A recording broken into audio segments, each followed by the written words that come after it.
అందరికీ నమస్కారం. తెలుగు డిజి9కు స్వాగతం. ఈరోజు మనం భారతీయ న్యాయ సంహిత 2023 సెక్షన్ 19 గురించి తెలుసుకుందాం. ఈ సెక్షన్ ప్రకారం ఒక వ్యక్తి తన పరిజ్ఞానం, అనుభవం, మంచి విశ్వాసం ఆధారంగా ఏదైనా పనిచేస్తే ఆ పని వలన పొరపాటున హాని జరిగిపోయినా అతనికి నేరపూరిత ఉద్దేశం లేకపోతే ఆ పని నేరంగా పరిగణించబడదు.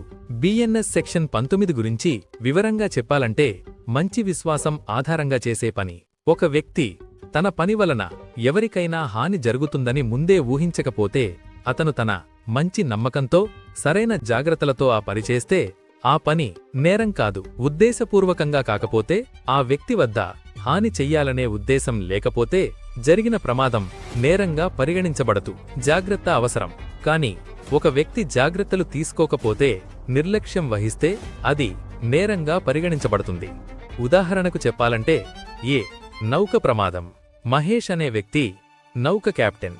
అతను జాగ్రత్తగా తన కర్తవ్యం నిర్వర్తిస్తూనే ప్రమాదం ఎదురవ్వడంతో నౌకను వదిలివేయాల్సి వచ్చింది.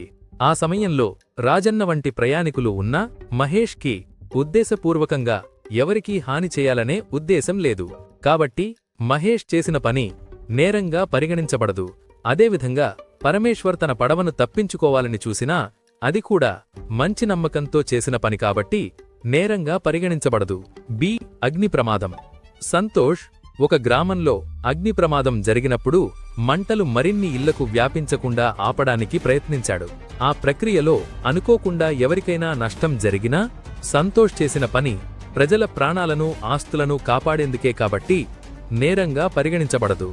ఇలా బిఎన్ఎస్ సెక్షన్ 19 ద్వారా మనం తెలుసుకోవలసిన విషయం ఏమిటంటే, మంచి నమ్మకంతో చేసిన పనులు దురదృష్టవశాత్తు హాని కలిగించినా నేరంగా పరిగణించబడవు.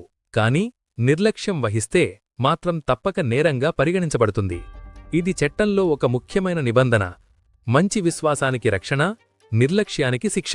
మరిన్ని వివరాలను తెలుసుకోవాలంటే తెలుగు డిజి9 ఛానల్ను సబ్స్క్రైబ్ చెయ్యండి.